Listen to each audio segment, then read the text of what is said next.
Hello, everyone, and welcome back to Perpetual Chess listeners. We've got a fascinating conversation coming your way. A lot of it is about FIDE's proposed changes to their rating system. My guest co-host is friend of the pod and data scientist and writer, FM Nate Solon, and we are joined by Jeff Sonas, who is one of the foremost experts on rating systems and someone who consulted with FIDE on these potential changes. So it's a fascinating conversation. And if you stay till the end, there's also an interesting conversation about Jeff's famous historical chess site, Chessmetrics, that looks at the best players of all time. So I really enjoyed this conversation, but we do go kind of deep in the weeds on chess ratings. So I wanted to explain a few things before we get you to the conversation. I'll keep it short. Number one, this conversation is primarily about changes to FIDE ratings. So there's definitely an issue with rating deflation in FIDE ratings, as Jeff has written about. And this may also be true of systems like the USCF, but it is FIDE who has proposed changes to the system. I have not heard proposed changes to other systems, and I don't believe that the issues are as severe with other rating systems, but certainly I welcome data from all rating organizations and continued work to improve the system, as FIDE is showing here. And number two, just to highlight what I was just discussing about the system not working. Basically, with FIDE ratings, Jeff has written a long paper that he just published that shows that a certain rating gap is supposed to predict the likelihood of a certain result with reasonable accuracy, and it's no longer the case. For example, a player rated 400 points higher than their opponent scored 87% on average from 2008 to 2012, while they scored 79% in 2021 to 2023. So anyone who feels like the rating system is changing, it's not your imagination. It's real. And again, it's good that these proposed changes may help fix that. Number three, wanted to be clear about what the proposed changes are. So the big one is all players FIDE rated below 2000 will be given a one-time rating increase.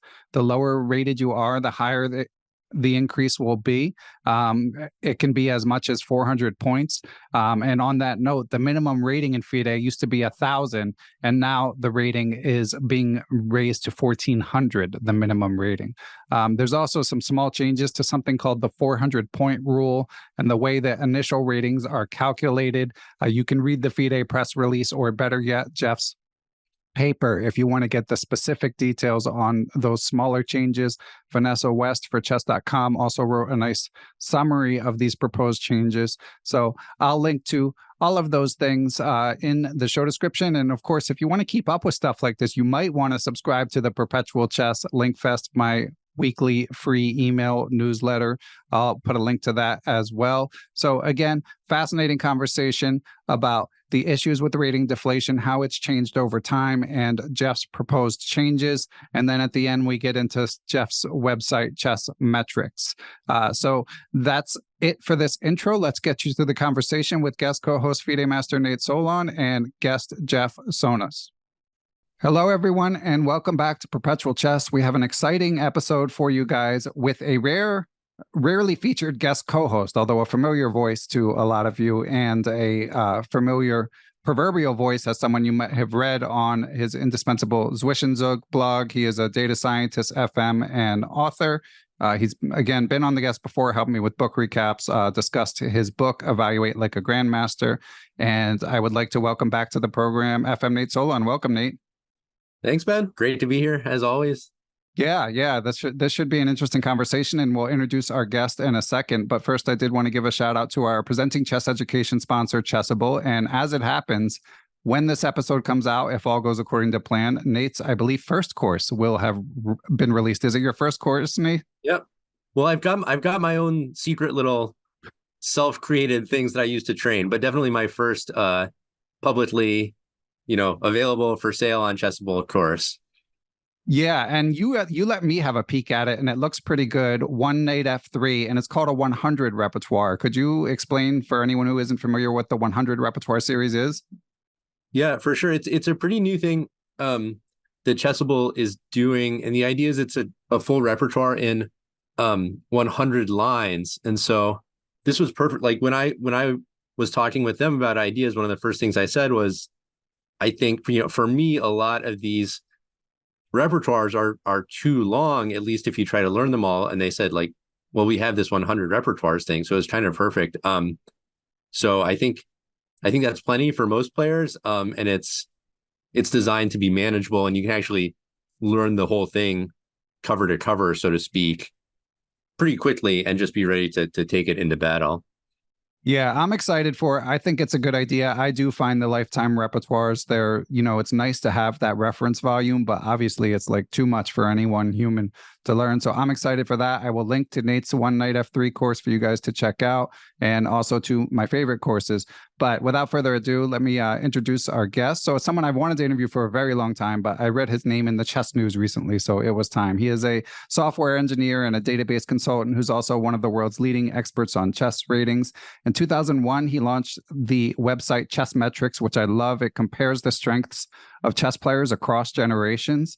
And as I said, his name came up recently because obviously here on the pod, we seem to be talking about ratings a lot. I may have complained about them once or twice. And FIDE actually is proposing changes and mentioned that they'd been in consultation with our guests. So I'm excited to discuss ratings and all of his chess work and his background, and welcome Jeff Sonas to the show. Welcome, Jeff. Thanks, Ben. Thanks for having me. Yeah, very excited. It's interesting. I mean, I've been reading your work for so long, so it's nice to finally put a face to to the words and data. Yeah. Hope it's not a disappointing face. Not at all. Okay, So Jeff, your name came up in this FIDE press release, basically where they said they're seeking to make changes to change rating deflation. And it's funny because you've been writing periodic columns for ChessBase for over 2 decades now, researching historical greats and changes in the rating system and proposed changes in the rating system. And as recently as 2009, you're writing about rating inflation, which I also used to hear more commonly discussed. But now here you are consulting with FIDE to help them combat rating deflation. So when did rating deflation come on your radar, Jeff? Well, so I've been working with FIDE, I guess, for almost 15 years. They first brought me in actually based on my ChessBase articles. I had written an article almost 20 years ago suggesting a simpler ALO system where everyone had the same K factor and it was a high K factor, so it was more movement in the rating list and things jumped around a lot. And then some people in FIDE noticed that and were pushing to actually make changes like that in FIDE, even at the highest level, so that the top players would have K of 20. And there was some concern, was that too dynamic? And so FIDE brought me into a meeting in Greece with a bunch of people, ratings experts and John Nunn, and that was really exciting. To first of all decide, should we increase the K factors? And I did some analysis and we talked about it and decided, no, we need to keep the K factors sane for the top group. And so actually pushed back on really what FIDE had already decided to do. So back in 2008. Sorry, Jeff, if I may, I'm going to jump in to occasionally do an explainer just for anyone who might not be familiar. So K factor, just in case anyone's wondering. Right. So the way the ALO system works is based on the ratings of the two players. There's like a prediction. You're supposed to score 46% or 72% or whatever. And then if you do better than your prediction, then however much more you did than what your prediction was, your rating will go up. And if you do worse than the prediction, then your rating will go down. And the K factor is a number that's generally somewhere between 10 and 40 in the FIDE system that controls how fast that happens. So like if you're a new player and we're not too sure about your rating, you get this really high K factor of 40. So your rating will kind of jump around and try and find the right level for you. Whereas if you're a more established elite player, the K factor is much smaller. It's only 10. And so your rating doesn't change that much based on your results. The assumption there is your skill has sort of stabilized. So we put a lot of emphasis on your past results. Great. Yeah, thanks. And I'm guessing most listeners knew, but I figured better safe than sorry. I'll probably be bugging you for a few explainers. Sure. So you're saying as your story was going, you were saying in 2008, Yeah. I'm sorry this is a long answer, but it's kind of complicated. Yeah, back then, that's right. Everyone was thinking, what's going on with inflation? There's more and more players every year who are 2,600 or 2,700. Is this some sort of rounding error, or is this going to keep going like this? And that was when we first started thinking, could it actually be something about the initial ratings? So when a new player joins FIDE and gets a rating, it's some big number. And if that number is kind of on a different scale from how everyone else's numbers are, and what I mean by that is they're better than their number is, they're going to start outperforming their number and affecting the ratings of everyone else in the pool. So if you can imagine that, like, some people coming in with wrong ratings and wrong ratings and wrong ratings, even though there were thousands and thousands of people who already had ratings, what could happen is over time, there could actually be an effect from that, whether it's pushing ratings up or pushing ratings down.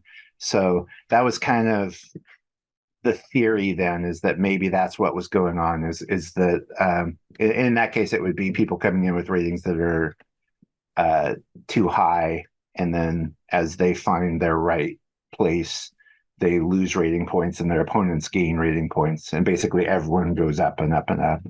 So that was the theory, at least, and that was kind of funny to think about, that you talk about these elite players and that their rating is actually getting affected significantly by what's happening way down at the bottom with all the weakest players. So that was the theory back then, but things have definitely changed since that time. I guess I'll keep answering. One of the things that I did for FIDE was to try and introduce simulations into the way they decided what to do about the rating regulations, with the idea being, instead of constructing these kind of abstract examples to prove a point and say, oh, this number should be increased or that rule should be added, what if we actually pretended that rule had been in place for years and years and used the real data, the real ratings and the real game results, and like, well, if that had been true for 3 years, what would ratings look like right now? Would they be higher? Would they be more accurate? So I did that for them for a few years, and there wasn't as much data back then. There wasn't as many years of data, but that sort of analytical approach was what led to some really big decisions about the ratings about 10 years ago, when we decided to increase the K factors for a whole lot of people. The K factors are now 40 for the newest players and 20 for most of the people. And they used to be lower than that. But it was as a result of the simulations that we looked at and said, yeah, if this had been in place, the ratings would be better now than they really are. So this seems like a good change. And you can kind of experiment. What if the K factors were this, or what if the K factors were that, or some of the other rules, like what's the minimum rating, or how easy or hard is it to get a new rating? So go ahead. I was just going to say that was one of my favorite parts of the report, that sort of back testing, because it gives you a lot more, I'd imagine from FIDE's perspective, it gives you a lot of reassurance, because the fear if you implement a huge change is like, what if we mess everything up, right? I'm sure Yeah. they're a little bit worried about that. So if you can go back and say, well, like, what if we did do this 5 years ago? What would it have looked like? And like, that's right. Okay, it looks pretty good. I mean, that's very reassuring. Yeah, it gives you more confidence you're not really messing up. And actually, it taught us some stuff back then that I don't think anyone really expected. And the best example is about the initial ratings. It used to be that you needed to play 9 games total against rated opponents in order to get your first rating. And what we were thinking was, is that too low? Should we make it 10 or 11 or 13 or something? Because, it makes sense that if you have more game data available, more evidence, then the first rating that someone gets will be more accurate, right? And will be good for the rating system. But what the simulation showed was actually the opposite, that it's better for the rating system to get people in there faster. So once you're in there and you have a rating, then your games matter to other people's ratings too. And so you're actually getting more information into the system. And that's what the simulation showed, is that if we let people in with 5 games only instead of 9 games, it's true that that one person's rating would be a little shakier, a little more prone to error, and you might be way too high or way too low. But in terms of what it did to the overall rating system, it was actually stabilizing to do that. So that is a major reason why FIDE decided to go with 5 game minimum instead of 9 game minimum, along with the obvious benefit, which is you get a lot more people getting ratings. And so that the simulations were directly responsible for that regulation change, I'd say. And it certainly, what it did was it gave us lots and lots of players in the rating pool, lots of weak junior players. Also going along with it was the reduction of the minimum rating. It was progressively dropped from 2,200 originally all the way down to where it is now, which is 1,000. And that was another major factor that let lots of people in. Okay. Now, Jeff, I read your article in 2009 for ChessBase about inflation, and one other factor that you mentioned at that time and we'll get to the deflation, but sure, why you thought inflation might be occurring at that time, correct me if I'm wrong, was because there was a floor set at that time at 2,200. It basically only, like, when people popped up in the low 2,200s, they might be sort of the outperformers amongst a group of people who are not necessarily that strength, and then they would sort of give rating points to the more established players. And then, as you said earlier, the sort of butterfly effect occurs where it sort of filters the whole way up the chess rating ecosystem. Is that an accurate description of what you wrote? Yeah, that sounds right. It was a while ago. It was one of those things where it's clear that that's correct. But what's not so clear is, well, how important is that? Is that really a big deal that people might poke into the bottom of the rating list, even though they probably aren't strong enough to be there? And what I think now is that whole thing probably isn't that big of a deal. It's true that it is a little bit of an inflationary effect, but not enough to really matter, in my opinion. But from that perspective, the introducing of a minimum rating of 1,000 is a massive change, right? Yeah. I mean, the people higher up who are no longer subject to this cliff right next to them that they can fall off of and no longer be rated anymore. So it's probably nicer for them. But now we have lots and lots of people right at that cliff, so it's different. I do think that I do think that the most important thing that's going on has been that players have been getting new ratings, and those ratings are too low. And it's not just that they're young players who are improving, but just sort of in general, the way the formula is working down there has been yielding ratings that they're just too low, and people immediately start playing better than their rating. Go ahead. Oh yeah, I did have a question about that. So it seems like there's kind of two. So we think people are essentially underrated. A lot of low rated players are performing better than their rating says they should, and there's kind of two parts to that, right? Like their initial rating starts out too low, or they're improving too fast and their rating can't keep up. So I was wondering, is one or the other of those parts dominant, and what is it about?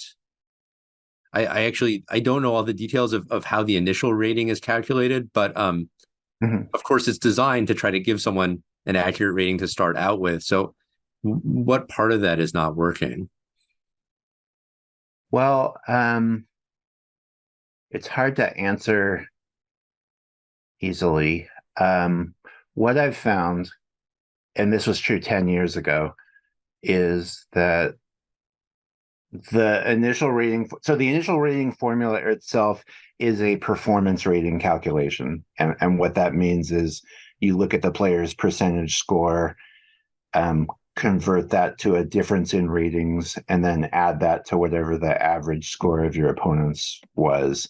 So if you're performing, I don't know, I don't have the tables memorized, but it's the traditional performance rating formula, except that you can't get a big plus over your opponents. You only get 20 points per half point above 50% that you are. So it's you can't really get a rating much higher than your opponents, but you can get a rating much lower than your opponents. And what I found is there's too much spread in that. It would be better if it was like if there was less variance in that rating. So this was true 10 years ago. People who got really low ratings, that tended to be way too low, and people who got high initial ratings, that tended to be way too high. So you would think that normally a player who comes in and gets a rating, they're probably relatively young, they're probably getting better and better. So it's a little worrisome when you see someone come in with an initial rating and then immediately start losing rating points. That doesn't seem right, and especially for young players. So that has continued to be true, and kind of the balance between those people who get really high ratings and those people who get really low ratings, that balance has shifted a lot in the past decade. It used to be balanced pretty well, like 10 or 15 years ago. And now we're getting tons and tons of people whose ratings are too low. So I know that there is a initial thought at what I'm suggesting, like, well, isn't that how the system is supposed to work? You know, people come in and they're low and then they improve. That's what you want, right? But what's happening is people are so much lower than what their rating comes in so much lower than their strength, that as they recover, they're just doing terrible things to the rest of the rating pool. They're just pulling rating points away from them and basically stretching the whole thing downward. And that's what's happened for an entire decade. That was something I think I didn't fully appreciate until I read the paper, that since a lot of the rating system is a zero-sum game. I mean, it's not exactly a zero-sum game because not everyone has the same K value and so on, but it's like zero-sum-ish in that when one person gains rating points, someone else loses rating points. So that means if there are all these people coming in who are underrated, like even if you don't play those people, they're just sucking rating points out of the system. It's sort of like that. That's right. 7 degrees of Kevin Bacon or whatever. It's like, you know, even if you played someone who played someone who played someone, it's still exerting some kind of effect on you. Yeah, that's right. And you can really see it in the simulations too. I wanted to do this just to kind of double check some of my assumptions. But like if you say everyone who comes in with a rating, you get rated 1100. That's just your start rating. And we don't care about the formula and just what's going to happen. And what you see happen over the years and years is that exact thing. People come in with a rating that's too low. They start taking rating points away from the rest of the rating pool, and everyone's ratings just shift all the way up to the very top. So you're right. They're not directly connected, but they're ultimately connected. They're all part of the same pool, and significant things that can get introduced into the bottom of the rating pool really can have an impact on the entire rating pool and ultimately on the very top. And that is happening. It hasn't quite gotten there, but it's impacting the top players, at least even now. Magnus gave up his chase for 2,900. So that's something, right? That's right. It could well be. It's hard to say for these individuals. That's why he walked away from the World Championships. Yep. I'm sick of this rating deflation. I'm out. That's right. Yeah. Well, Bob, I have a question from a supporter of the podcast. I mean, I have so many questions. This stuff is fascinating, but just to sort of set the stage a little more, he wonders, this is from Bob Weisenberg, who wrote in and wondered if you have any any guesses on the amount of deflation? And he was also wondering about how that would compare to the online sites, which I don't know if you've done any research on, like Chess and chess.com ratings. My impression is the rating systems, because this is just my personal impression, because there's such a volume of games, they seem to be more accurate. I think they also use the Glicko system, which we should eventually discuss. But anyway, for starters, do you have a number in mind of what the sort of average deflation amount would be, or is it too much data to even attempt one number? Yeah, so it raises some questions. So I use the word deflation for what's been happening. And it's paradoxical, but probably the best word to describe what's really been happening to the rating system is expansion. So like if you think of all the ratings here, and then this effect where the players at the top, they're staying kind of where they are, but the players at the bottom are impacted most by this. So basically the whole rating pool gets stretched downward. So the real problem is all the ratings are too far apart from each other. So, if the whole thing's getting stretched apart and it really ought to be up here, it kind of depends on where you're talking about to put a number on it. And even, if we wanted to fix it, my main solution is what I could call a compression, where for like these people down here, they're getting squished together, and the people up at the top above 2000 are not being affected by the compression. So the probably the best number I can put on it is 40%. And what I mean by that is if you look at the people rated 1000 and then the people rated 2000, they are supposedly 1,000 points difference in strength, but they're really only about 600 points difference in strength. That's massive. And so that's why the people who are 1,000, I'm saying, should be pushed all the way up to 1,400. And it's not like everyone moves up the same. It's like they're squished together. So the people who are 1,500 will only get 200 points to go up to 1,700. So, and the reason where that 400 points comes from, you can just, it kind of is whatever granularity you want to look at. Like a good way to do it is to think of like there's the 1000s and the 1100s and the 1200s and the 1300s. You kind of group each, if you kind of define each of those groups, they're about 100 points away from each other. So each time someone from one group plays someone from the next group up, they should score about 36%. That's what a 100-point reading disadvantage means. But then if you look at the actual numbers, it's more like 41% what they're scoring. So even just that little group against that group and that group against that group. So it's not really right to say that someone's rating is too high or too low. It's more just that they're too far away from each other. And so that's... Sorry, I mean, this is fascinating, and that was helpful. And I know that this is laid out in the FIDE proposal, but just out of curiosity, Jeff, if you go back 25 years, does the data still say that, or was it different? Were they actually performing at the ratings they were supposed to back then? So there's a line curve thing in my proposal that shows it's just been getting worse and worse every few years. Meaning that rating favorites are underperforming more and more with each passing year. We can't go back 25 years because we can only really go back about 15 years, which is when tournaments started reporting individual game results to FIDE rather than each player's performance just in the whole tournament.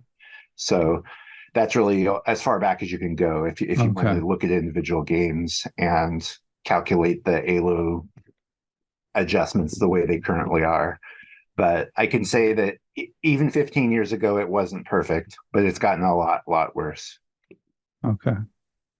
And have you been in touch? So, I mean, first of all, I commend FIDE that they're working on the issue, aware of it. I mean, although there's a separate question of to what extent it matters. but before we get to that question, have you been in touch with USCF or any other federations? Do you consult for them at all?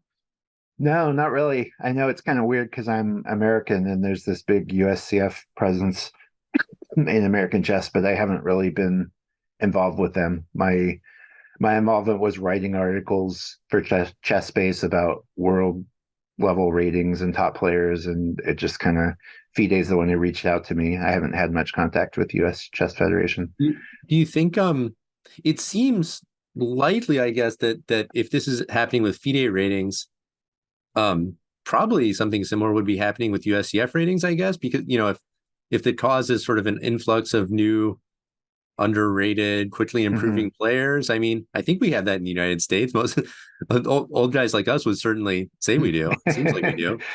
Yeah. I'm afraid I don't have the detailed knowledge about the ALO system that the US Chess Federation implements. I know it has some more smarts built into it than kind of the vanilla ALO system.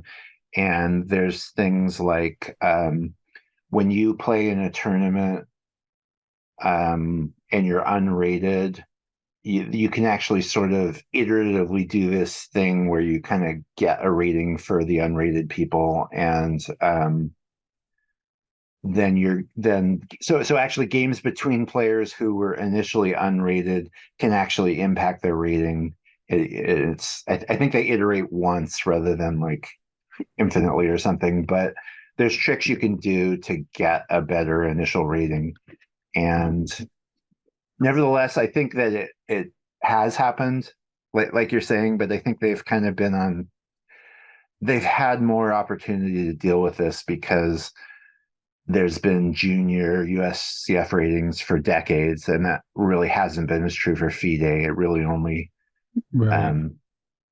got significantly like this once FIDE started significantly dropping the rating minimum to, I don't know, 1,400, 1,200, something like that. So hasn't even been 20 years. So there just hasn't been quite the duration to deal with it. So is it fair to say that if we just want to pin it on one cause, or the primary cause, we would say is the dropping of the minimum rating? I think the dropping of the minimum ratings made it a lot worse, and also kind of changed the population of players a lot. And that's a big risk in this methodology I was bragging about earlier, where we like say, what if these rules were in place, in the past few years, and we tested on real data? Well, that works great if the last few years are representative of what the next few years are going to be. But what happened that sort of invalidated the simulations we did 10 years ago was just there were so many more young players, and they behaved a particular way that was maybe different from the player population that we were looking at for FIDE rated players from 2008 to 2013. So it's a risk when you're trying to extrapolate from the past and predict what's going to happen in the future. I would say that the biggest culprit has been the initial rating formula. Having a low minimum made it worse, but I think that the huge spread in initial ratings, leading to so many people with ratings that were way too low, I think if I had to pick a culprit, I'd say that one. Okay. And then obviously people mention COVID and the proliferation of online tools, meaning people couldn't compete for a while, young players in particular, got better during that period and then came in. So that also sort of shook things up a bit. Do you think that that like how much of this change is reflected in the post-COVID era, as opposed to like, is there like a step change since COVID, I guess is the best way to ask this? I remember that at the start of 2020, I was sitting down to write an article for ChessBase about this problem, about the deflation and how bad it was. And then here we are 3.5 years later, and it's a lot worse. But even back then, it was clearly a problem. So it's not like COVID caused this, but absolutely what you just described is correct. So and just if you envision a player who with the passage of time or with online training or whatever, they're getting better and better. If they're not playing over the board, their ALO rating is not going to change. So it's going to be farther and farther behind them, and make it harder and harder for the rating system to catch up with them. So yes, absolutely, COVID made things worse. And it's not necessarily something we would see right away as soon as people start playing, because it takes time for the problems to really show up in people's ratings. But yeah, it definitely played a significant role, and made the problem a lot worse with the COVID shutdowns. Okay. Go ahead, Nate. Oh yeah, if I could just jump in with one of my questions. Sure. So one of my biggest questions was, when you look, so mostly we're just looking at it by rating group. Mm-hmm. But did you look at it all in terms of different groups? So if we're talking about players who are improving so fast that their ratings can't catch up, like, we've got to be talking mostly about juniors, right? I don't think many adults are improving that fast. And then anecdotally, at least, a lot of people feel like a lot of players from India are, there's this Twitter post by Aagaard about there's these fantastically underrated Indian players. I just saw there was this result recently by this young woman named Velpula Sarayu, who is rated in the 1800s, but she scored, I think, 5.5 out of 9 against IMs and GMs, and I'm sure everyone can pick their own anecdote along those lines. So yeah, is there, was there any thought to, like, it would be weird as a policy to only give the points to juniors or only players from India or something, but it does seem like probably, it's coming from, it's not like the guy who's been rated 1600 from 20 years, like, that guy's not the one who's underrated. It's the young junior who's coming in. Well, I sort of agree and I sort of disagree, because it's true that it's the young people who are really underrated, and they come in and they start pulling rating points away from established players. But once they do that, then those established players have just lost some points kind of unfairly. And so now they're the underrated ones. And so they play other people. And this effect that really gets just introduced with the young players really does propagate through the entire rating pool, even established players. And so ultimately, as long as people are active, they really are pulling everyone's ratings down. So these solutions I'm proposing are not really aimed at the young players whose ratings are too low. It's more aimed at the damage that's been caused by those young players having ratings that are too low. So it really is kind of lots of people, and not just the juniors, that I'm hoping to kind of address the ratings of. But yeah, there's certainly, there's no question that it's the younger players this is probably worse for, but it would be really hard to kind of draw the line or have a complicated formula that's going to be unfair to some people, which is why I went the route of suggesting just kind of do it for everyone.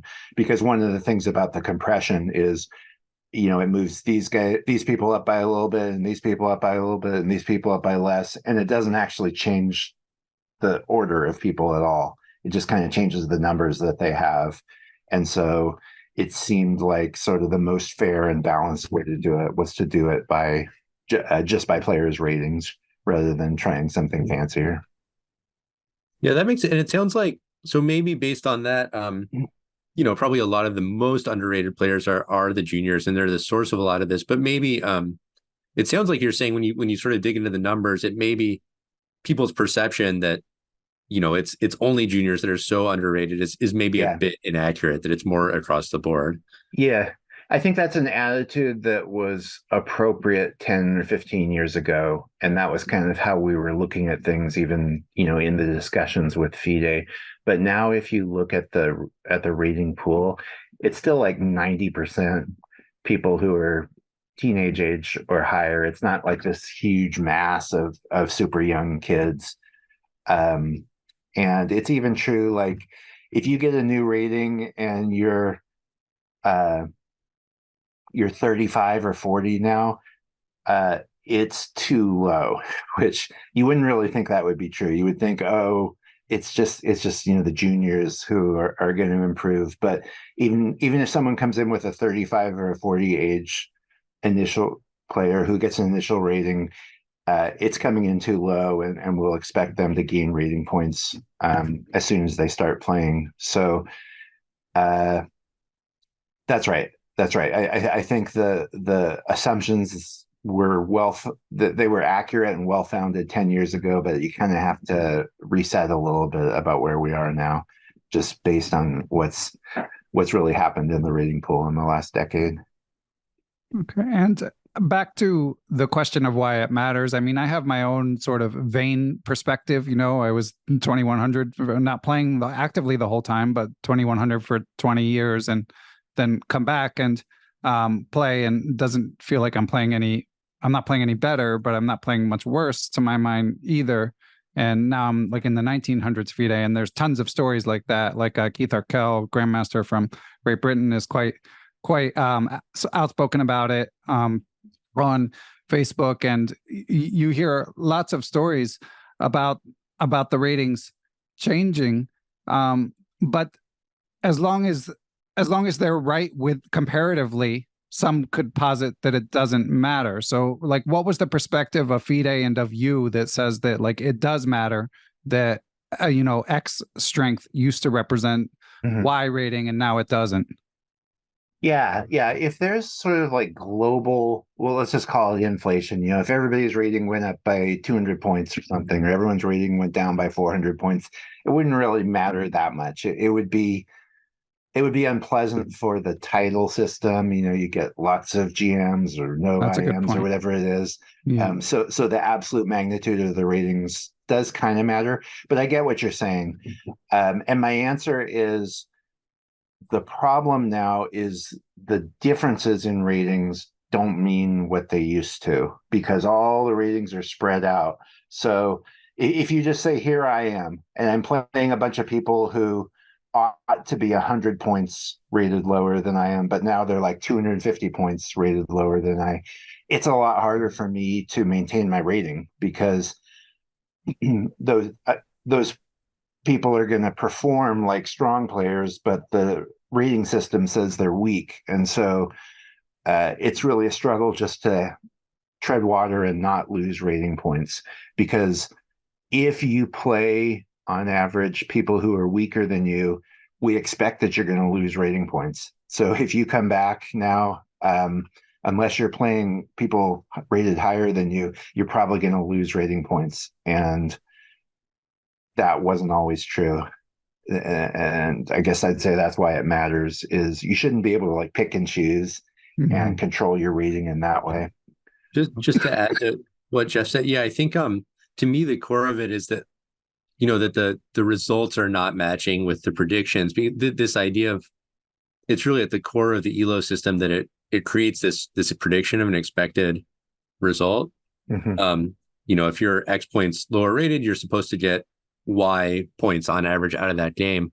And the issue is not that people are too high or too low. Really, it's that the actual observed results are really apparently not matching with the prediction.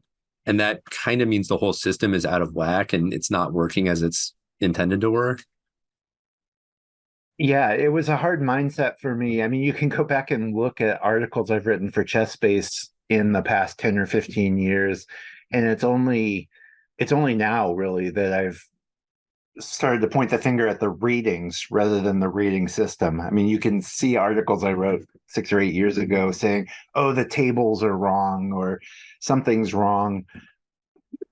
But it's actually the ratings we have now are the problem. And so that's why I feel pretty strongly that the best solution to this is not something about adjusting the formula.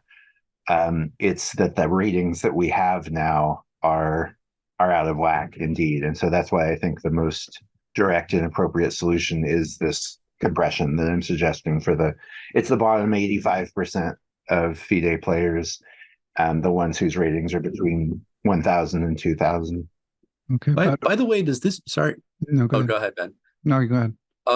Does this mean that you can, in theory at least, gain rating points just by seeking out stronger opponents, higher rated Yeah. opponents? Yeah, I mean, if it's a zero-sum game, then yeah, that's the other conclusion from what I'm saying is if you can manage it and play above your pay grade or whatever, just by playing normally, you ought to gain rating points. I mean, I guess at some point that stops, and that's true. As you get higher up in the rating list, this effect is less present, but it's still there pretty high, 2,400, 2,300, something like that. So yeah, that's right. And that's a big problem. Wow. You shouldn't be able to control it like that. People always face this decision, play in your own sort of section or play up. And the rationale used to be, I don't know, challenge yourself, try to improve. But I guess there's some kind of rating or argument that I guess for the moment, this is maybe the best way to increase your rating. Maybe a bit of a cynical strategy, but that was the article I wrote before this one. So I guess like 3 years ago, I wrote an article describing the situation and concluding what you should do is you should play people, this amount above you. I guess it's actually not too high because there's the 400-point rule up there that impacts things a little bit. So yeah, there's like this band of probably 150 points or so above you. That's the ideal level of opponent if you really want to I'd say that's a pretty ideal level for improvement too. So I guess that's right. It's nice that it matches. Got those opponents 150 points higher. Everything is working in your favor. Yeah, that's right. And Jeff, I did want to follow up on the Glicko rating system, and actually in your archive, and for listeners, Jeff's entire archive, I think it's your entire archive, certainly a voluminous archive is available online. You can go to Jeff's consulting webpage that I'll link to and track the evolution of his thoughts over the past 2 decades in everything he's written for ChessBase. But I believe your proposed rating system way back in the early 2000s was more responsive to recent data. And that's certainly the hallmark of the Glicko system is that he has what he calls, and then I interviewed him, I think it was in 2021, I'll link to that as well, but what he calls a reliability factor, where you look at the sum of the games that the people have played and how active they've been frequently, and basically adjust the volatility, the K factor, based on how active they are, and therefore how stable you think the rating is. So why is it that you think that your compression solution, which by the way, I'm not arguing that sounds great, but why not in addition a change to the actual, a bigger change to the calculation? Yeah, that's a great question. There's several points to my answer. So the Glicko system was invented by Mark Glickman, a statistics professor at Harvard, now, who actually had the same advisor that I did at Stanford. That was funny. Tom Cover. Yeah, but he invented the Glicko system, which, as you said, is sort of like a dynamic K factor. Instead of your rating only going up or down as a multiple of your fixed and simple K factor, like 10 or 20 or 40, it's dynamically determined based on your own frequency of play and also your opponent's frequency of play. So it's a lot harder to figure out what the rating change should be. Like right now, there's probably lots of professional chess players who have the whole table memorized. They know exactly, I'm playing someone who's 187 points above me, so my expected score is this. I know what'll happen to my rating. So that's the big appeal of the ALO system, is how simple and straightforward it is. You can literally do the rating updates in your head. And once you start down the path of a more complex rating system, where maybe it's a more dynamic K factor, or really the sky's the limit, machine learning stuff or whatever, you lose that big thing that the ALO system gives you. So that was at the top, at the forefront of my mind in this, as well as I didn't really want to suggest things that would kind of lose that big advantage to the ALO system by you want it to be a black box. Yeah, that's right. That's right. Okay. Because it's really useful now. People like to be able to calculate their own ratings. They can notice errors if there's data collection errors or something, and they can point that out to FIDE. And I guess they can go into an event saying, okay, if I score 7.5 out of 11, I'll break 2100 this event or something. So it's just a lot more tangible. The link between cause and effect is so much clearer because they can understand how the ratings work, and maybe it can even lead to fraud. People manipulating their rating to get just at the right level for bidding in the right category or something. But yeah, the Glicko system is fantastic. It's really brilliant, and it's funny because the ALO system is only one special case of this greater class of rating systems that Glicko describes, and it would be a big improvement for FIDE to go down that path of a Glicko-like thing where the K factor is fancier. It's just you wouldn't be able to do that rating calculation on the back of an envelope anymore, and for a lot of people, that's just a deal breaker for changes. Right. I mean, I guess it would be opaque. So it's not just like that they want to be able to do it on their own. They want to trust the system. Mm-hmm. That's interesting. Okay, we have one more question from a listener, which actually you just touched on as you mentioned the possibility of like an AI based system, and this is something that's come up periodically on the podcast too. So this question is from Tyron Ross Price, who asks if a rating system could be developed based on performance compared to engines, since engines are so much stronger than humans now. Wouldn't such a system allow for one rating system that spans online, OTB, and national and international federations? Yeah, it's a great question.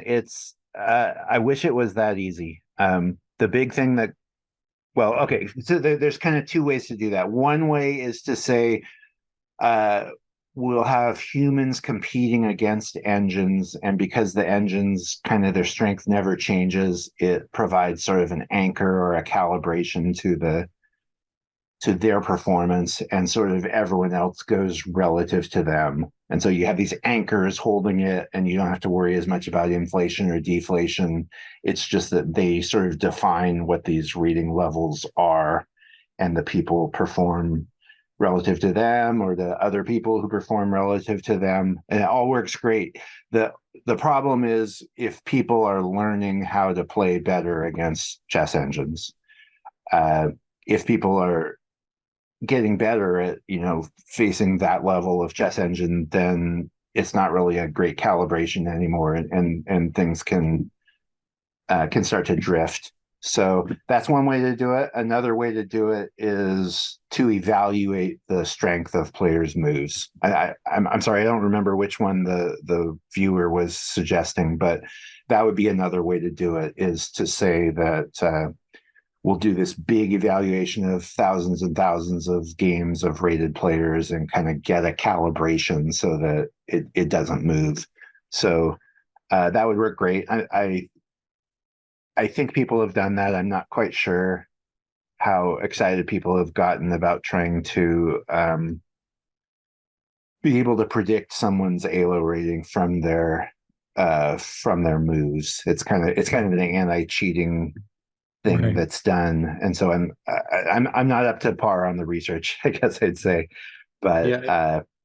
there's issues about playing I don't know style a and things ton like about that either, but I would just say, Yeah. like, having looked at that kind of stuff a little bit, it is maybe trickier than it seems initially, right? Because if you're going to use the engine to sort of benchmark every move, like the natural starting point is centipon loss, meaning compared to the best engine move, how much did you lose in the engine evaluation with your move, right? But then once you start looking at that, you realize there's all these other issues, like the type of game matters a lot. Like if you're in a Mm-hmm. fixed pawn structure and nothing's going on, it can easily be the case that most lethal moves are fine, and like you almost can't make a mistake for many moves. But then Yeah. you can have a different type of game, like a very sharp game, where even a Magnus Carlsen or a great player is probably going to make some big mistakes. You've got some moves in the course of a game that are much more impactful than others. So yeah, I'm not saying the whole approach is crazy by any means. It makes a lot of sense, but it's sort of like once you get into it, there are a lot of tricky things. I would, chess.com does even have like a relatively new feature, I think, where after the game it tries to estimate, your rating. It says like in this game you played at a 2200 level or whatever. So I don't Yeah, think they've shared exactly what they're doing, but they're doing something that seems to be at least in the ballpark of what makes yeah, sense. yeah. It seems like a path that if we committed strongly to it and did a lot of research, I wouldn't want to, like, you need some way to transform from cent upon loss or cent upon loss in these kinds of games, or accounting for playing style or openings. I mean, there's lots of stuff you'd have to worry about, but ultimately having it mapped to, this ALO rating strength, and then you wouldn't necessarily be calibrating, or you wouldn't necessarily be giving people's rating based on that. It would be more like doing that for lots of people, and then that giving you a sense of, oh, these people are about this strength, or these people are about this strength, and then maybe still just using the win-loss records among humans to kind of fine-tune within that. I could see it being a fun area to look into, definitely, but I've never tried too much. It's a big thing to get into. Okay. Well, Jeff, this rating discussion has been fascinating, but it's been like over 45 minutes. We haven't even talked about Chessmetrics yet. Are you still, you still there's up a lot for to talk about. You still up for discussing Chessmetrics? Whatever you guys want, that's fine. Sure. Awesome. Well, Nate or Jeff, anything to add on ratings before we do move on to that awesome website? I just wanted to say that, for anyone listening, go and read Jeff's report. Even if you don't think of yourself as like the person who would read a 20-page statistical report, it's very clear. There's some great charts in there. There's really no jargon. So, people should go read this report. It's really interesting. Okay, yeah, and I'll link to that for sure. But so on the topics of Chessmetrics, it says on your website, Jeff, and for listeners, I explained a little bit about it at the beginning, but you should definitely check it out if you haven't already. But basically, Jeff compares players within a certain era, what their peak rank was compared to their peers, and across eras, and looks at the most dominant players over time, the strongest tournaments over time. Lots of just fun data from chess history. And it says on the website you launched in 2001. Is that right, Jeff? Yeah, that sounds about right. There was one, I think there was maybe 2 or 3 total launches, and I think the last one was around 2005 or 2006. So yeah, I haven't really gotten back to it in a while. Thankfully, it's about ancient history rather than it needs a Magnus stuff. update. Yeah, definitely. It really doesn't need shout out to Fabiano and all the other great players, but it's really It would be good to see that. You're right. Yeah. But so what's actually, we have a listener question because I was going to ask you the methodology, but I think I have a question asking precisely that. Okay, yeah. So I'll read this question from Richard Burgess. He asks if you would mind going into detail regarding the statistical techniques you use to compare players. For example, even weighting functions. Says he has a statistical background, so he says, as deep in the weeds as you want to go, but I might have to jump in if it gets too deep. Anyway, Richard says cross-generation player comparison is a really interesting idea, and it would be intriguing to learn more about the statistical reasoning behind it. And we'll leave it there for now. Yeah, so that's a big one because, people want to say like who was the greatest player of all time, and the question immediately comes up. Are you talking about the most dominant player? Right. Or are you talking about somebody who played the highest quality chess? Like, I'm pretty sure Magnus Carlsen played higher quality chess even than Garry Kasparov did at his peak, 20, however many years before. I guess it's more than 20, isn't it? So in any given era, you can compare players playing against each other, but unless you're doing something like evaluating the strength of moves with an engine, or some really tricky way to avoid inflation or deflation, it doesn't really translate to saying, comparing, say, Magnus against Bobby Fischer or something in terms of the absolute strength of their play. So what it really is for a given point in time, right then, who is the most dominant player. And so it's not an ALO system. it is a performance rating system. So basically for Chessmetrics, what I did was some given point in time, like say January 1957, I went back 4 years, 48 months back from then, and basically did a performance rating calculation for everyone, saying how what was the strength of their opponents, what was their percentage score, and convert that into a performance rating. But a big difference between what I did and what happens in the ALO system is I'm actually going back and reevaluating how strong those opponents were. So in the ALO system, it's like there's however you were and however strong your opponent was, and then you played a game and now we move on.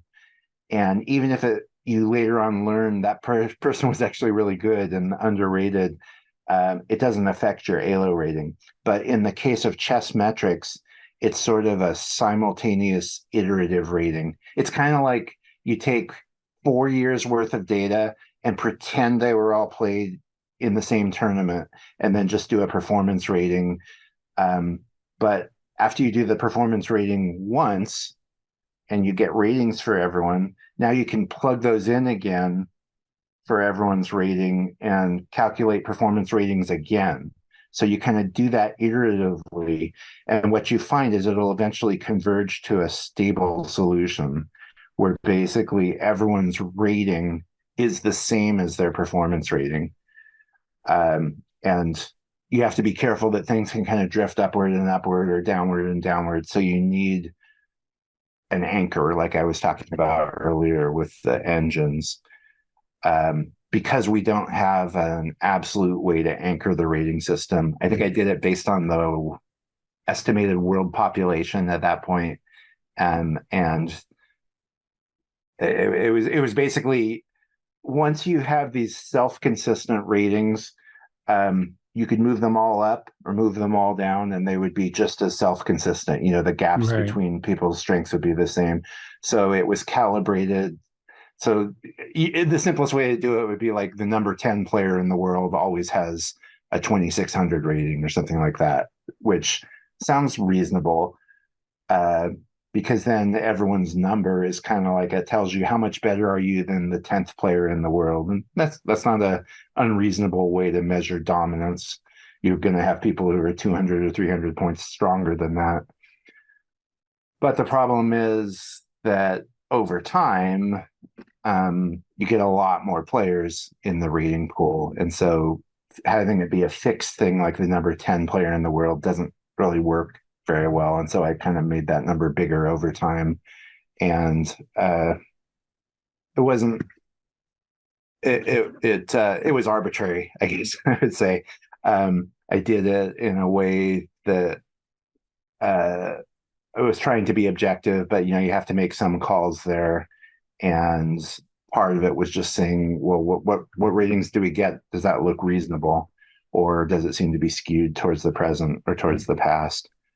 But one thing I want to say is you kind of have to do it that way for the really older ratings, because there just wasn't enough connectivity among the players. Like for instance, try and calculate ratings as of 1852 or something. If you had an ALO system, everyone got together and played in London 1851, and none of them really had much connectivity to each other before that. And they played each other in this great informative tournament. And you really want to extract as much information as possible from all of the evidence of those games. And so that's why I went with this sort of iterative, simultaneous approach. I wasn't the first to do that. That's what Professor Alo did for his historical calculations, and also that's kind of how he kicked off the Alo system in the first place in the 1960s, was doing something that gave self-consistent numbers and then saying, okay, everyone has ratings now go forward with the system. Sorry, that was a long answer. No, but you're good at explaining these things. Okay, good. Thanks. It's appreciate it. So yeah, Nate, I don't know if you had a question. I certainly have some. One is relating to, so I actually naively thought that it was done based on comparing to engines, even though I should have realized this is, you launched this in 2001. So that's true. They weren't very good back then. Yeah. So if it were like, if someone were to do a massive overhaul, obviously we just said it's not as easy as it sounds to do like a Cena-Pawn comparison across players across the rating spectrum. But do you think that would be effective for comparing players within generations at the elite level? I think so, as long as you're doing it in large numbers, like I said. So I guess it's a question I've never tried to answer, is which gives you better predictions? Is it better to just use your one-loss records in games among humans, or does it actually improve your prediction that, this human will beat that human if you did some sort of Cena-Pawn thing based on evaluating their moves? And, you would think it would, but I don't actually know. I don't know if maybe the human versus human results is actually more informative. But one thing it would let us do is have kind of we could be more confident that we calibrated the ratings to the right level if we were trying to measure absolute skill between one era and another. I'm sure we would get the modern players way better than the older players. And I don't know whether that would feel better to readers or not, to see how, all these grades. Yeah, and any time you'd go off of strength or accuracy as defined by the engine, well, of course, what you're going to see is players getting stronger throughout the time. I mean, not least of all because they have the benefit of training with these engines. So probably on average, you're going to see Magnus is more accurate than Kasparov, is more accurate than Petrosian or whoever, and just a pretty steady march through time. Yeah, absolutely. Yeah. It also raises questions for me of like those that come up in sports, like in baseball and basketball, they talk about like, does being clutch exist? Are there people who hit better at the more important moments?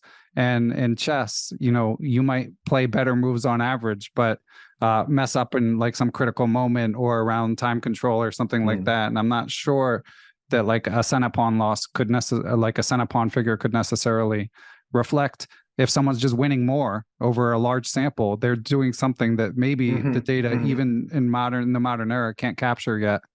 But yeah, it's fascinating, and I love reading all your discussions about who, as you alluded to, who the GOAT is and stuff like that. And I found it interesting reading about Karpov being a bit underappreciated.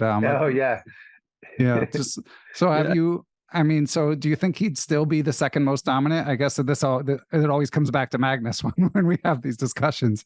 Yeah, it's a hard question. Kind of like what's happening in tennis the past few decades is, that guy is only third best of his era, but maybe still incredibly dominant. I think Karpov would be. I did a thing. I'm not sure if this is what you're talking about, but I did a thing about awarding like gold medal and silver medal and bronze medal. I have a quote from it actually, if I could read it. Because I grabbed it because I loved it. So Jeff says, if I had to hand out medals for who were the most, and I forgot to tag the year, but I think this was in the mid 2000s, 2000 decade. He said, if I had to hand out medals for who was the most dominant player of all time, I would give the gold medal to Kasparov and the silver medal fittingly to Karpov. And then the bronze medal goes to either Lasker or Fischer, depending on the fine print about whether the most important time frame is their whole career or their peak year. And then you went on to say, admittedly, it's pretty clear that Fischer for about a year dominated his contemporaries to an extent never seen before. And I think it was in the same piece where you also were saying that like, if Kasparov just never played chess, Karpov would have, at least up to that point, been considered the most dominant player of all time. Yeah, I mean, it's a question of how much did Kasparov raise Karpov up because they had to battle each other. Would Karpov really have been that good if he didn't have a foil like that? Yeah. What you're quoting from there, that's a series of articles I wrote when Kasparov retired, trying to put his career in some context about who was the greatest ever. So 2006, I think. 2005, I just checked. 2005. Yeah. Okay. Yeah. Oops. That's right. And I was curious where, so this was written before a lot of Carlsen's career. Where do you see Carlsen sort of slotting into that conversation now? Yeah, it's a good question. I kind of would like to see also what the Chessmetrics ratings would be for Carlsen. I don't really know. I think he's probably comparable to Kasparov. If I had to guess, I'd say he's maybe a little below him, but that Carlsen's maybe a little below Kasparov, but that's just a guess. And the other thing that's interesting is how dominant he has been in other time controls too. That kind of has to count for something. Is how dominant Carlsen has been in rapid and blitz also, and not just classical time controls. That's pretty impressive. Yeah. Although to be fair, that wasn't as much of a thing back in prior generations. Yeah, that's true. That's true. There are legend, if you go back and read memoirs and stuff, there's some legendary performances by like Fischer and Blitz. Oh yeah. Read, but of course, from a statistical perspective, there's not much to go on. Yeah. And obviously, I mean, this is an immense project you've taken on, I'm guessing, for no compensation whatsoever. So, I mean, I know you do some consulting on ratings, but the Chessmetrics project, that's just been pure passion project, right? That was just a labor of love. Yeah. I don't think I ever got any money out of that. I didn't even ever put advertisements on the site. So, yeah, it was just, and in fact, I spent years trying to improve the Chessmetrics algorithm and the rating calculation, and it would take nights and nights of just running constantly on my slow computer. And then just one weekend I put the site together. I had this idea for how to do it, and so I kind of threw it all together in one weekend and didn't really come back to it again. The thing that it's so intimidating is gathering the data. It was so much work. I mean, the 19th century data, I literally got every single tournament I could find, every single match, and typed the cross tables in manually from Jeremy Gage's fantastic collection of cross tables. He did several volumes, and I only did the one up to 1900. But so I felt really good about my pre-1900 data. There's probably been tons more since then, but just that whole century from 1900 to 2000 is just the idea of trying to go in and collect all that data and clean all that data. It's just, I could probably get some help and maybe do it. I've had definitely people have generously offered in the past to do that. Yeah, I was going to ask about that because I can't ask you. I can't be like, hey, Jeff, do these 2,000 hours of extra work. But yeah, that's right. but I bet there might be someone listening who would help you out. But yeah, I'm sure there's much better data. I mean, I guess I my best source for 20th century data at the time was the Chess Space game collection CDs, DVDs. I don't know what they were back then. I think maybe they were even CDs, which I'm sure are far higher quality now than they are. I mean, you can see it from the data that there's just, especially around like World War I and World War II, that kind of era, it's not complete. So the data for 19th century players and the data for 60s and 70s or so, it's pretty good, but it could stand to benefit from a lot more game data that would be fantastic for sorting out who was better. And there's places in there where the world champion, I think, didn't even get a rating because he hadn't played enough games in the previous 4 years. So that's a bad sign if that's happening. That's true for some players. I guess they kind of semi-retired once they became champion. But I do think that more data would make these, even pre-Carlsen, even the existing stuff that Chessmetrics covers, would make the numbers a lot better if I kind of went back and did it again with newer data. There was an interesting discussion on Twitter recently about, I think Kostya Kavutsky sort of kicked this off initially, but like, why is there not a more comprehensive kind of fan directed stats site? The way that the NBA has a great site with a lot of stats on every player, or Major League Baseball. Do you think something like that would be feasible? I'd imagine the biggest stumbling block is what you're talking about, this just the data collection, because the data for something like that seems to live in a lot of different places. It's not just a matter of just downloading it from one place. You got probably a lot of hands-on work to really get that all sorted out.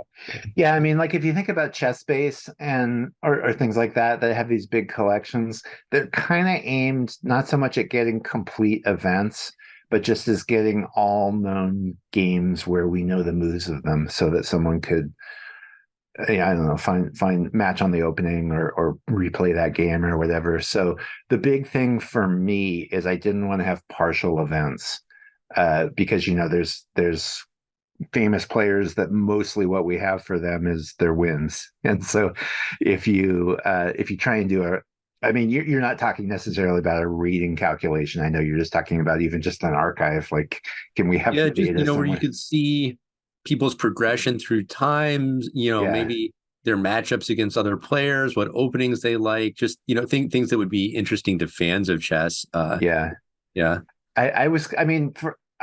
partly what I wanted Chessmetrics to be, is you can go to a player and like look at their whole career, and I didn't go down to the level of game by game. I just went down to the level of tournament performance. But you could kind of go from that over, or that sort of structure, I think, is what you're talking about. I don't think there's any reason not to do that. It's just that it would require detective work. That's right. But the nice thing is once somebody does it, then you don't have to go do it again. I mean, I'm sure there's always more and more being unearthed, but at some point you wouldn't have to do that anymore. And that would have been great. That would have been great for me doing Chessmetrics 20, 30 years ago, for sure. And Jeff, I don't know if you caught any of this Chess 24 a few years back, Peter Hein Nielsen and Jan Gustafsson. And I think it might have been Laurent Fresnay. I can't remember who the third person was for sure, but they did the top 50 chess players of all time, did 10-minute videos on each player, and they cited your work frequently. Oh, did they? No, I didn't know that. Yeah. Have you ever gotten like an email from like Kasparov or someone like that? Not really. I did get an email from Nigel Short about 10 years ago where he wanted to know if I could analyze his results, because he suspected that he did worse in the springtime because of his allergies. Oh, wow. And so I looked into it, and it really was true. He did do a lot worse in the spring. And so we concluded maybe he should be taking April and May off competitively moving forward. But as far as something that people complaining about their rating or wondering about their rating, no. But I always get a little kick out of reading historical articles, because a lot of the time they do reference the Chessmetrics rating, or Chessmetrics says this person was second best player in the world at his peak, or a top 10 player in this decade. So that's always fun. And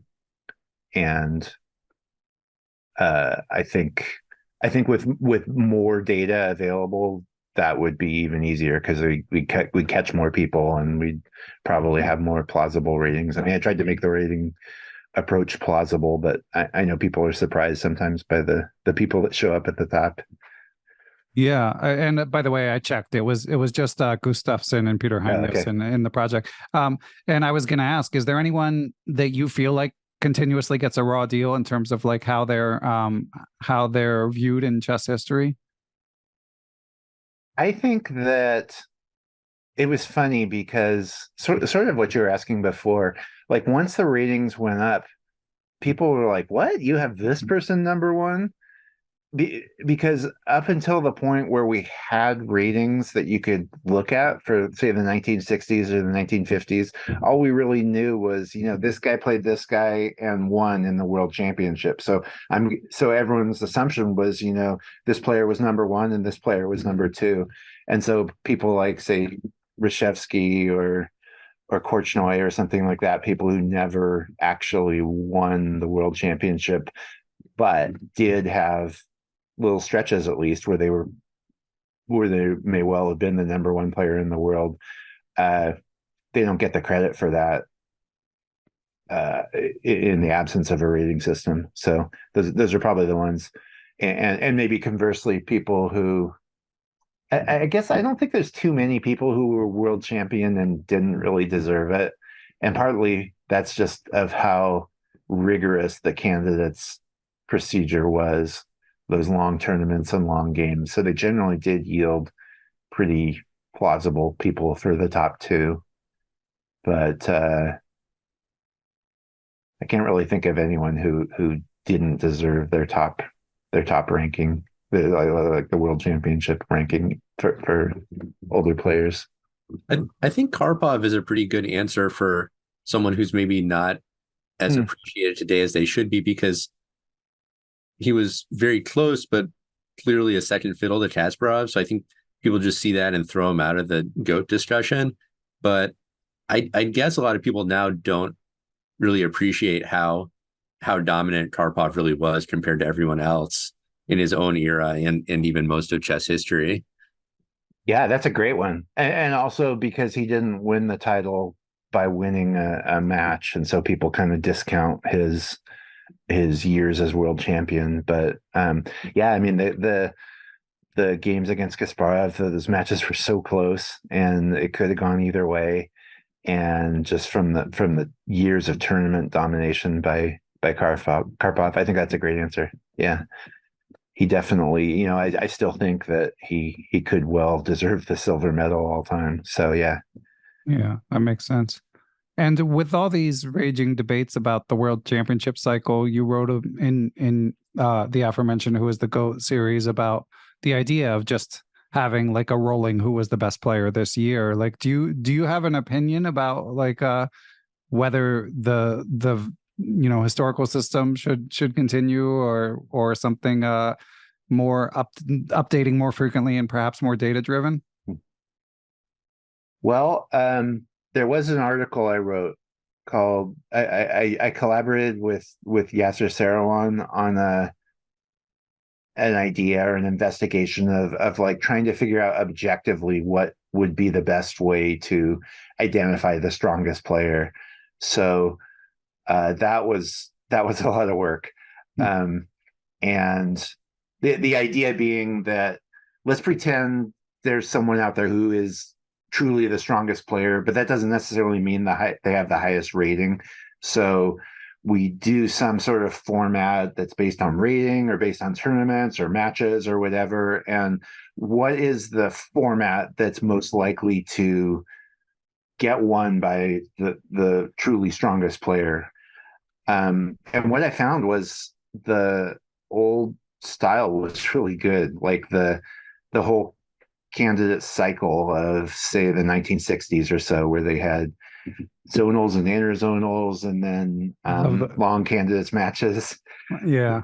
I love the zonals and interzonals. There's kind of a philosophical thing there too of, is the purpose of the World Championship even to determine the strongest player, right? Because if you want the strongest player, I mean, bigger sample size, pretty much, play more games. That's almost always going to help. But like, okay, March Madness, right? Not a great way of determining the best basketball team, but very fun. So maybe that's fine.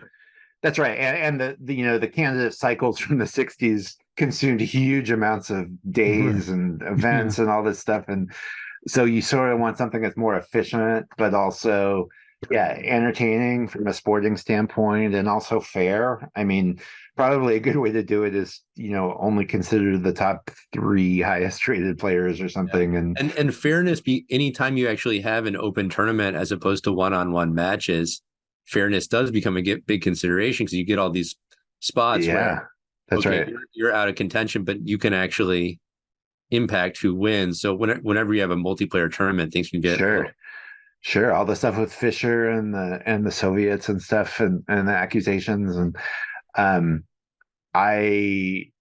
it's a great point. I've heard that top players, and this is like 10 or 15 years ago, they, even though the World Cup style, where it's just these teeny tiny little matches and easy to get eliminated, it seems random, but the players also, I think, like it because every single game matters. Every game that's played impacts who advances, and it only affects your own prospects. It's not like you can help someone else, or conversely that you have to depend on someone else winning a game. So that's a good point. That my simulations and stuff wouldn't really incorporate that sort of thing of losing controlling your own destiny and something like that. So yeah, basically something like a knockout where every game matters definitely has its appeal from kind of a human nature standpoint. Yeah. Right. Well, I mean, the last topic, Jeff, is we didn't even talk about like your own chess background. I mean, obviously you've got a strong statistical and computer background, but like, how did you get into chess? I'm not really a competitive chess player. I played one USCF tournament in high school, and so I guess I got a rating for a while.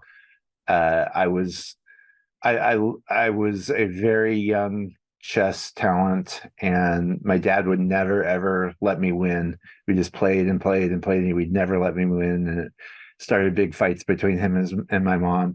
And then one time I finally beat him, and then I played him again and I beat him. And then I didn't want to play chess anymore. I mean, I was done with chess for like a decade. So I don't know what that says about my psyche or something. But then I just came back as a fan, watching the Kasparov-Karpov matches and checking the newspaper each day to read the result from the game from a day before, which obviously is totally different from being a chess fan these days. But yeah, I mean, I like sports statistics. I was the statistician on the Stanford baseball team, and so I just kind of gravitated to the numerical side of chess instead of trying to be a great player. Well, it's a tremendous service to the chess community. So we're glad. Thanks. Yeah. Glad you're not busy playing. It takes a village. Yeah. Yeah. Any other questions, Nate? Well, I mean, I've got a bunch of stuff written down, but I think we've probably gone long enough and covered the most important stuff. So yeah. Whatever you like. Yeah, I mean, this has been fantastic. Maybe we can do it again someday, Jeff. But Sure, I'd love to. Great. But yeah, again, just want to thank you, especially, I mean, for Chessmetrics, which is such a service, but also, I mean, all this rating stuff, it's nice. You know, I talk to a lot of top players, but also interview amateurs, and it's the amount that rating gets discussed has definitely escalated in the past few years. And as a competitive player, you know, maybe I'm partially responsible. Like, I hope I'm not just like creating the conversation, creating my own echo chamber.